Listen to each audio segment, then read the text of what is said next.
अम्ल क्षार वाली अभिक्रिया, इसका दूसरा रासायनिक गुण था, अम्ल क्षार से अभिक्रिया कराते हैं, लवण बन जाते हैं।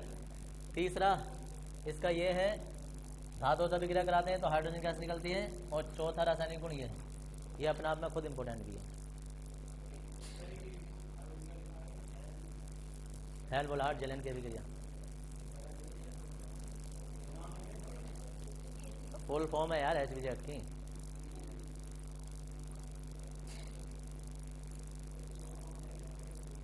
हो गया। अब देखो इधर,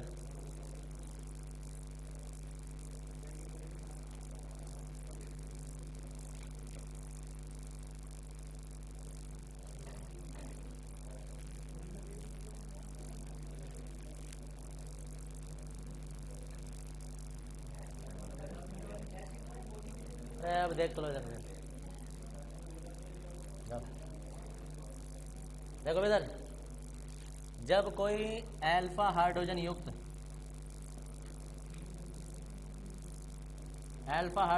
का मतलब है कि फॉर्मिक अम्ल और बेंजोइक अम्ल इसमें भाग नहीं ले सकते। बस अल्फा हाइड्रोजन होना चाहिए, मतलब इस COOH से पीछे भी एक कार्बन होना चाहिए, फॉर्मिक अम्ल में नहीं होता है। तो जब अल्फा हाइड्रोजन युक्त कोई भी कार्बोक्सिलिक अम्ल क्लोरीन या ब्रोमीन के साथ लाल फास्फोरस की उपस्थिति में अभिक्रिया करता है, तो देखो यहाँ से एक हाइड्रोजन निकल जाता है और उसकी जगह क्लोरीन आ जाता है। कोई बड़ी खास अभिक्रिया नहीं है। अगर यह अभिक्रिया नॉर्मल भी आती ना तो हम ऐसे ही करते हैं इसे, और यहाँ से एक क्लोरीन लग जाएगा, एक H और एक Cl निकलेगा। क्या हो गया भाई, क्या हो गया? हाँ,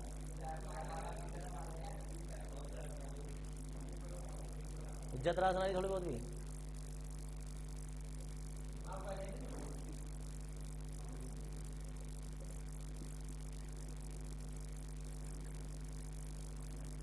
फिर क्लोरीन से अभिक्रिया कराते हैं लाल फास्फोरस की उपस्थिति में, फिर H निकलेगा और एक Cl, यहाँ से HCl निकल जाएंगे और CH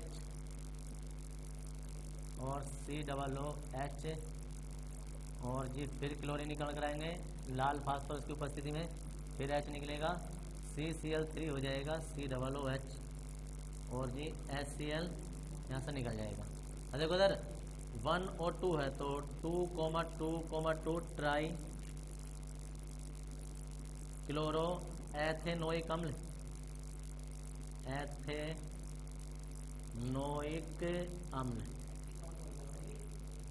दो कार्बन है,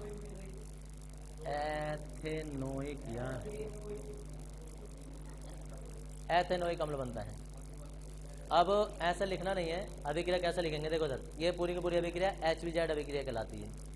ये है कि जब अल्फा हाइड्रोजन युक्त कार्बोक्सिलिक अम्ल, ब्रैकेट में लिख देंगे कि फॉर्मिक अम्ल और बेंजोइक अम्ल के अतिरिक्त, ब्रैकेट में ये लिखेंगे कि फॉर्मिक अम्ल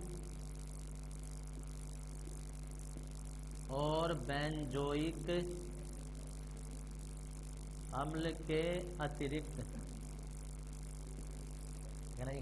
तो जब अल्फा हाइड्रोजन युक्त कार्बोक्सिलिक अम्ल, और ये ब्रैकेट में लिख देंगे, किसी क्लोरीन या ब्रोमीन से लाल फास्फोरस की उपस्थिति में अभिक्रिया करते हैं या अभिक्रिया करते हैं, तो अल्फा प्रतिस्थापित उत्पाद प्राप्त होते हैं। अल्फा प्रतिस्थापित का मतलब क्या है कि अल्फा कार्बन से हाइड्रोजन प्रतिस्थापित होगा और उसकी जगह क्लोरीन आ जाएगा, तो अल्फा प्रतिस्थापित उत्पाद प्राप्त होते हैं।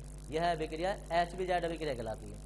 ये तो सामान्य परिभाषा हो गई। और अगर तुम्हें ऐसे याद ना रहे तो तुम ऐसे लिखोगे कि 1 क्लोरो एथेनोइक अम्ल या 2 डाइक्लोरो एथेनोइक अम्ल, और ये तीनों के बारे में बताना पड़ेगा कि ये प्राप्त होता है।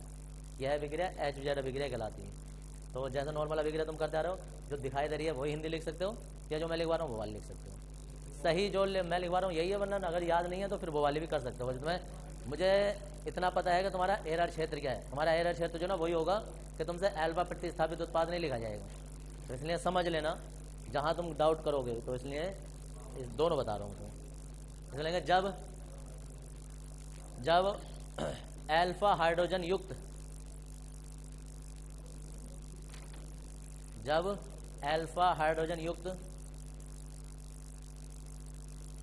युक्त कार्बोक्सिलिक अम्ल,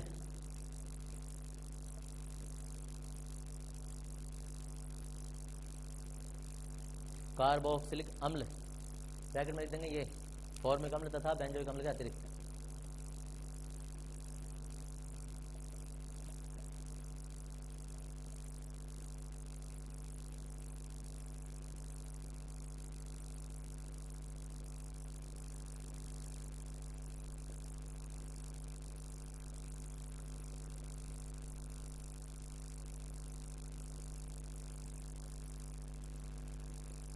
की क्रिया लाल फास्फोरस की उपस्थिति में, की क्रिया लाल फास्फोरस की उपस्थिति में, लाल फास्फोरस की उपस्थिति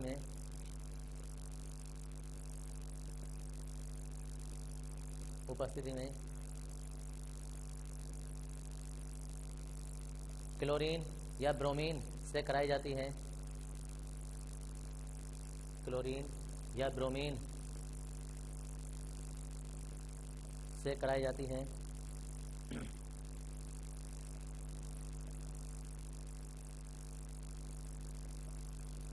तो अल्फा प्रतिस्थापी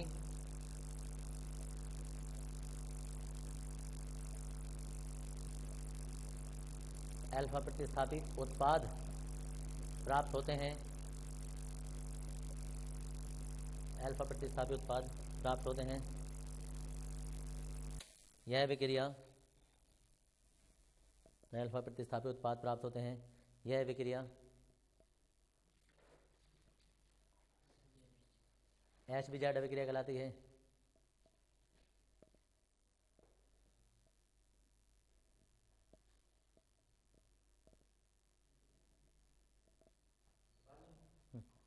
अभी क्या बता रहे हैं? 2 नंबर।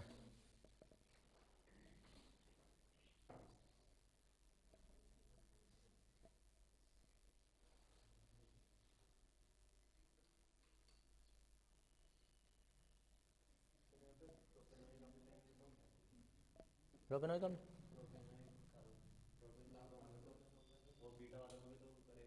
ना निकलेगा अल्फा से। हाँ नहीं, दरअसल जो अभिक्रिया है ना वो अल्फा हाइड्रोजन युक्त बता रहे हैं हम। अभिक्रिया अल्फा हाइड्रोजन युक्त चल रही है। बीटा गामा हो तो उसका कोई मतलब नहीं है, हमें तो अल्फा का मतलब है। अल्फा तो फिर भी होगा उसमें।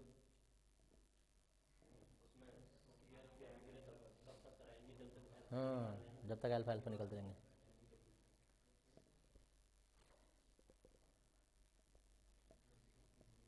ये चैप्टर तुम्हारा तो आज खत्म हो जाएगा लगता है, और कल जैसे तुम्हारा नया चैप्टर चलेगा तो याद रखना ये 13वां चैप्टर खत्म होते ही तुम्हारे अनसॉल्व पेपर यहाँ को मंगवाने स्टार्ट हो जाएंगे और उसके साथ में काम दे दिया जाएगा।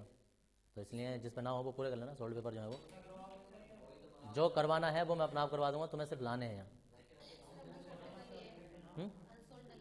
हाँ सोल्ड ही तो एक ही बात है। वो इसलिए वेटिंग में है अभी भी, फिजिक्स में भी इसलिए नहीं मारे क्योंकि चैप्टर कंप्लीट हो जाए, पता चला कि हम कोई ट्रांजिस्टर वाला जैसा पढ़ लें और उसमें हाँ जी ट्राई तो इसलिए नहीं मंगवा रहे ना, क्योंकि सिलेबस पता होना चाहिए। पता चला वो क्वेश्चन तुमने जब देखा ही नहीं तो याद कहाँ से करोगे या पढ़ोगे कहाँ से उसके बारे में। अब लगा तुम्हारा सारा का सारा फिजिक्स में भी और केमिस्ट्री में भी 80% सिलेबस हो जाएगा। पेपर तो मई में गई।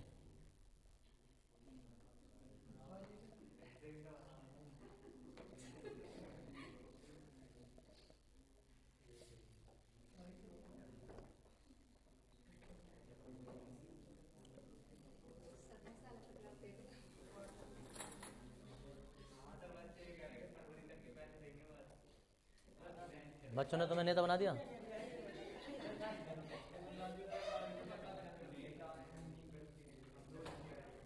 तुम पता थे ना थे, लेकिन बच्चों को सब पता है जो यहाँ हुआ है। अरे पहला यहाँ तक के तो दे दे, यहाँ तक पढ़े। हाँ जी कौन सी वाली? तो कोई अभिक्रिया हो तब भी तो कोई बता दे। वह एच निकल रहा है उसकी जगह CL आ रहा है। इसमें से एक एच निकलेगा, इस CL के साथ जाएगा और यहाँ CL आ गया ये, फिर एच निकलेगा फिर CL के साथ जाएगा, फिर एच निकलेगा फिर CL आ जाएगा उसकी जगह। अब अभिक्रिया नहीं चलेगी क्योंकि एच खत्म हो गए। H कम होते जा रहे हैं, Cl जुड़ते जा रहे हैं इसकी जगह। अब ये Cl ऊपर मत देखो, ऊपर कहीं भी लगा सकते हो, वो तो चारों ओर कहीं भी लगा दो कार्बन से, हो गए।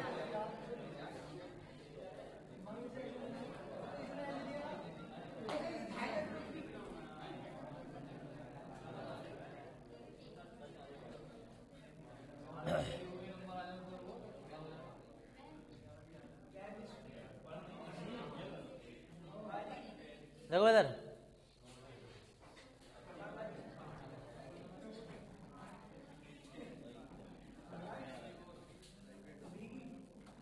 एरोमेटिक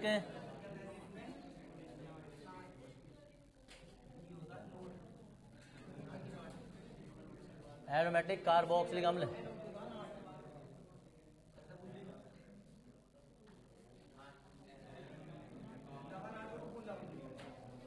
एरोमेटिक कार्बोक्सिलिक अम्ल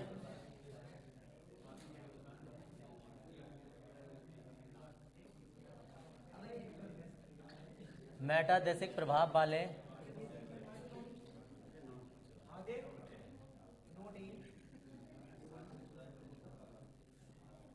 यौगिक होते हैं। यह जुड़ने वाले अणुओं को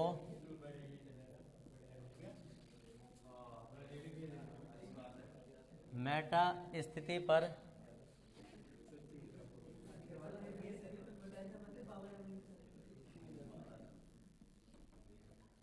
निर्देशित करते हैं।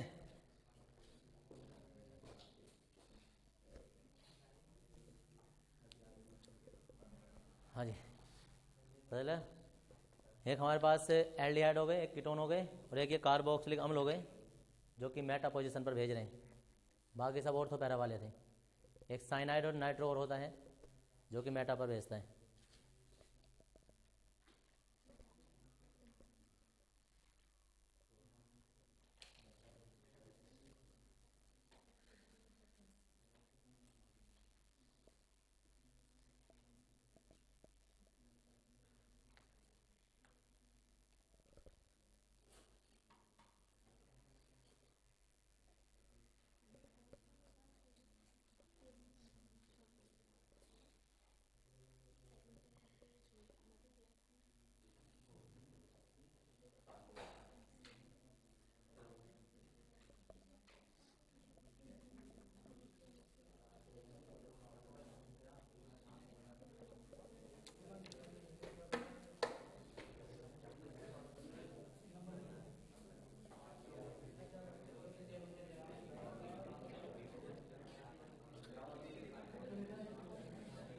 हो गया भाई। अब देखो इधर, ये नोट लिखने के बाद में हम 3 काम करते थे, हर किसी को बताएं क्या करना है।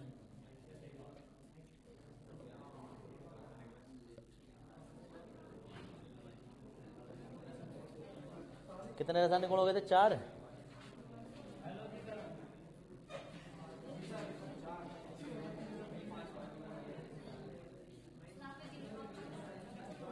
क्या करा? ओ जनी,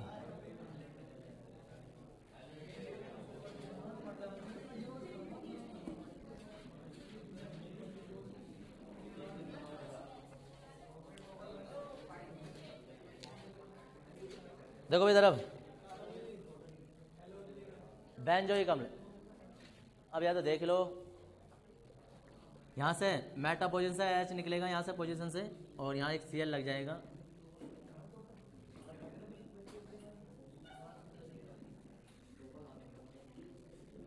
नाम लिख दोगे मेटा क्लोरो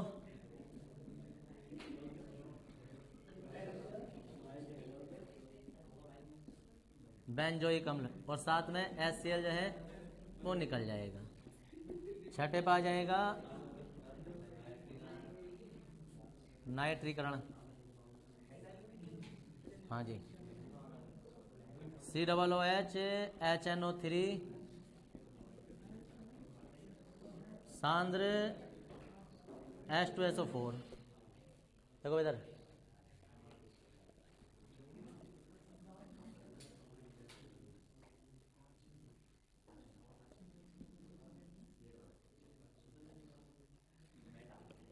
और ये नाइट्रो समूह आ जाएगा, यहाँ से जल निकल जाएगा।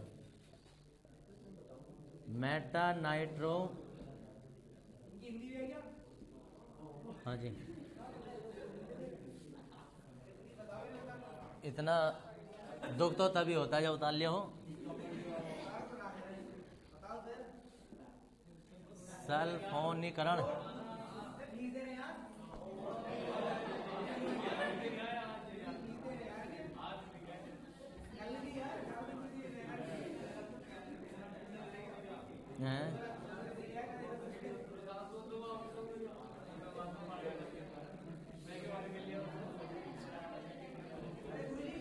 हाँ जी,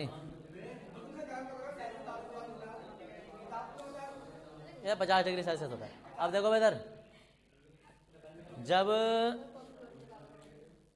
सल्फोनिक अम्ल को, सॉरी सल्फोनिक नहीं, बेंजोइक अम्ल को सल्फ्यूरिक अम्ल के साथ अभिकृत करते हैं तो यहाँ से H निकलेगा, इसमें से OH जाता है।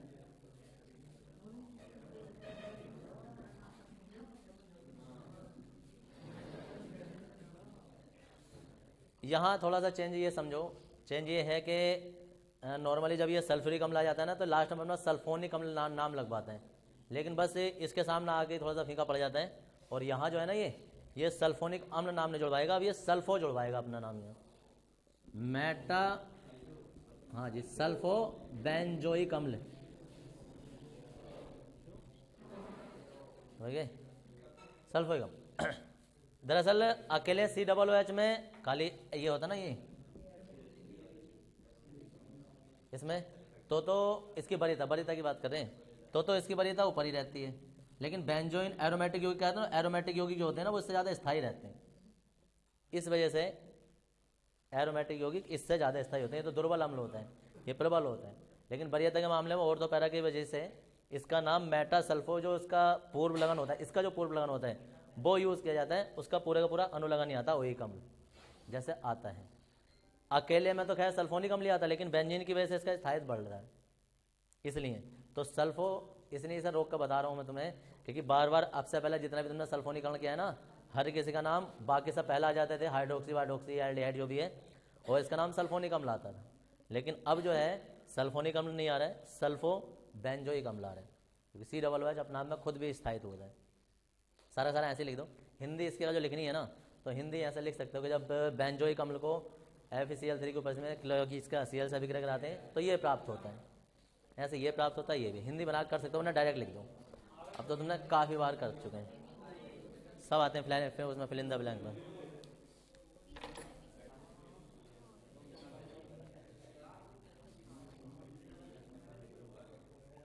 क्या हो गया?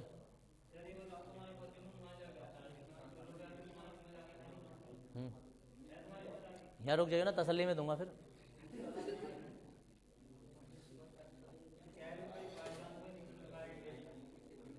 यहाँ मोबाइल खो जाना तो रुक जाइयो, और ना मुझे मेरा मोबाइल दो, जिसका भी हो, तुम भी रुक जाइए उसके साथ। क्या पता मोबाइल 50-50 दे दूं, तो दरवाजा इधर का बंद है, उधर का भी बंद कर देंगे, और देखियो रिंगटोन जैसी आवाज़ कैसे निकलेगी।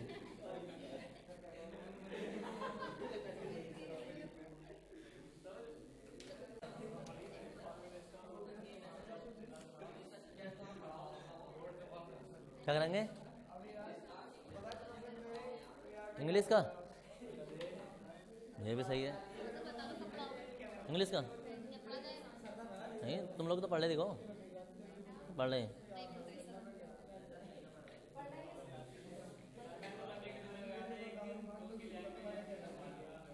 तो ऐसा इंग्लिश में बोल लेंगे वो भी।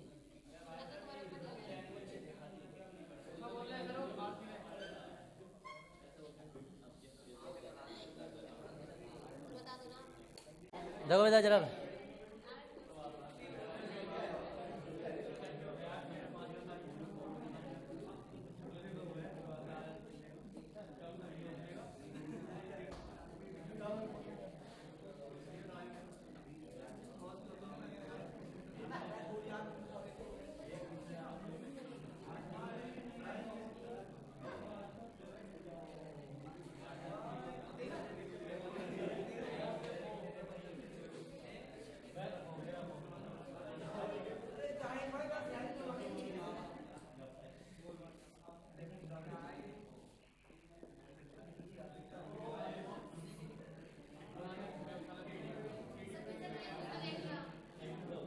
हो गया?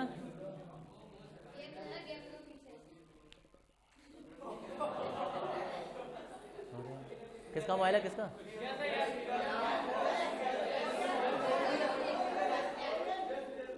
ऐसा हमें अभिक्रिया समझ, ये जिसका भी हो, चलो जो कहते हैं ना कि अभिक्रिया समझ में नहीं आ रही है, वो ऐसा आती है, देखो ऐसा तो होती है।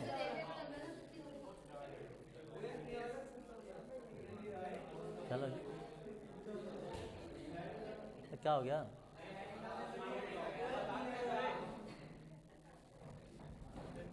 इन लोगों का यहाँ ही हाल है, घर पे जाकर क्या हाल होते होंगे वो तो खुद ही दिख रहा है।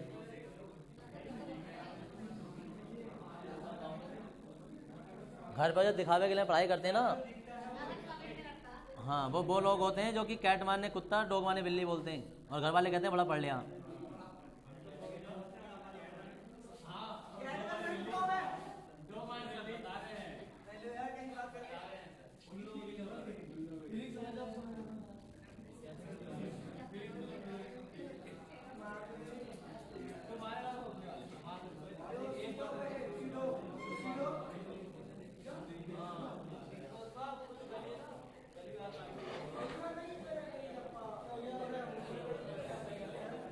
हाँ भाई, ओ एनस, मतलब क्या बनेगा? मतलब सारे चारों मिलकर बता दो।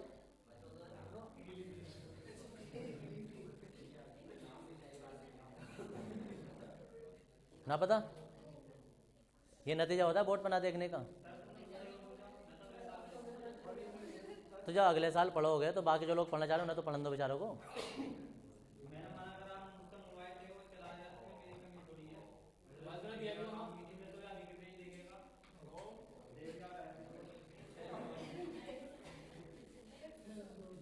हाँ जी, पीछे वालों। हाँ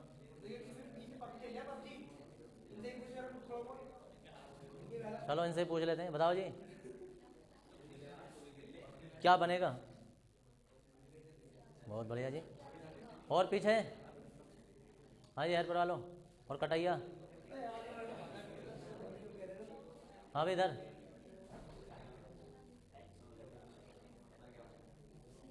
क्या बनेगा? अगर थोड़ी बहुत शर्म होती ना तुम्हें, थोड़ा बहुत, तो तुम्हें ये पता होना चाहिए था कि अभिक्रिया तो मैंने पूरी एक बार लिख दी थी, अगर किसी ने ध्यान से देखा हो तो।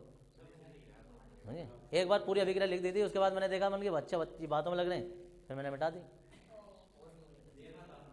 ये होता है, दिखा तो मैं 2 मिनट में दूंगा। एक तो राज्य में बताने का तरीका होता है, और एक फालतू में बकवास कितनी भी करवा लो, दुनिया भर की बातें करवा लो, जब पढ़ाई का टाइम आता है उस टाइम पर खत्म हो जाते हैं। आदमी अगर जो पढ़ाई ना कर रहा है तो कम से कम बोले भी तो ना, फिर बातें भी ना करे। क्या यार,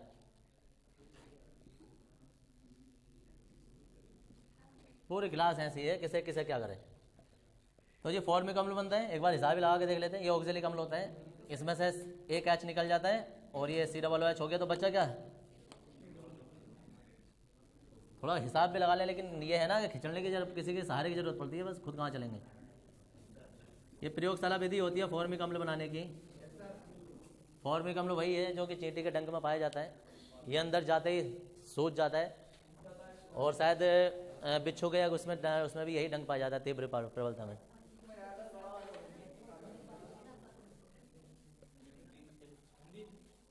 जब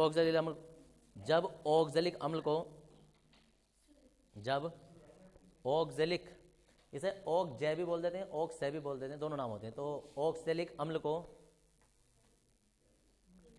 ग्लिसरीन की उपस्थिति में 110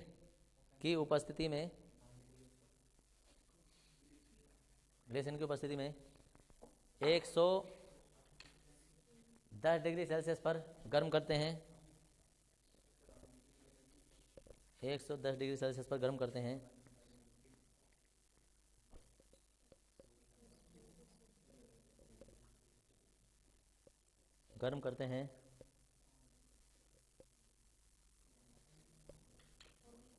तो फॉर्मिक अम्ल प्राप्त होता है।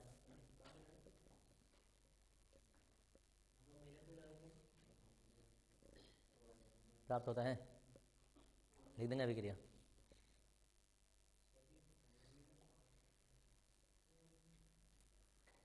फॉर्मिल नहीं है, फॉर्मिक है, ले कहाँ से लिख दिया,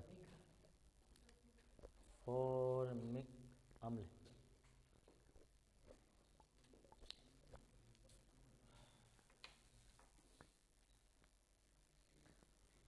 प्राप्त होता है।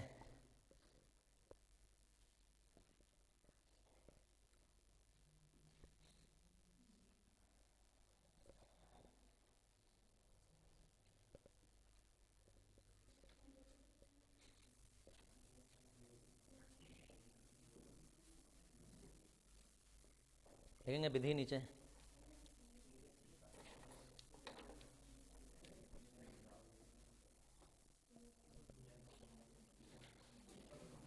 विधि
हाँ जी बना सकते हो।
बिल्कुल आती है भाई, क्यों नहीं आती है।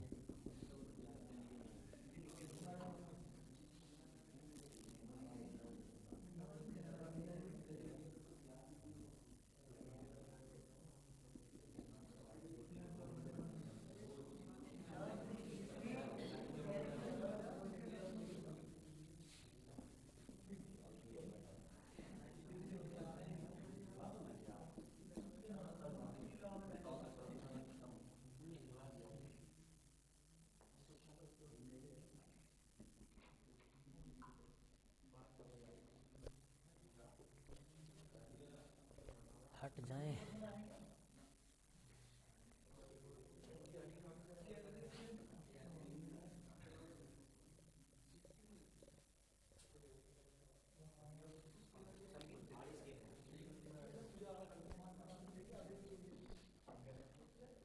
देखो सिंपल सा है, ज़्यादा कुछ है नहीं, सोच लो एक मिनट जना। ये ऑक्जेलिक हम लोग ग्लिसरीन, ग्लिसरीन तो ब्रेक का काम करता है। जैसे में रख के इसे गर्म करते हैं ना, तो थर्मामीटर डाल देते हैं फ्लास्क के अंदर। जब टेम्परेचर 110 डिग्री सेल्सियस हो जाता है ना, तो इसमें इसकी फॉर्मिक अम्ल की बाष्प जो है वो इसमें पहुंच जाती है संघनित्र में। संघनित्र में पानी जा रहा होता है तो वो इसे ठंडा करता है ना, तो बाष्प द्रव अवस्था में आ जाती है और वो यहाँ ग्राही में एकत्रित कर लेते हैं। 3-4 लाइनों की इसकी विधि होती है, ज़्यादा बड़ी है नहीं। इसके बाद जो है वो तुम्हारे पास एसिटिक अम्ल होगा, उसके कोई चित्र होता नहीं है। फिर उसके बाद बेंजोइक अम्ल होगा और चैप्टर खत्म। टॉलरेंस अभिकर्मक के अभिक्रियाएं होंगी 1-2, कल हो सकता है ख़त्म हो जाए।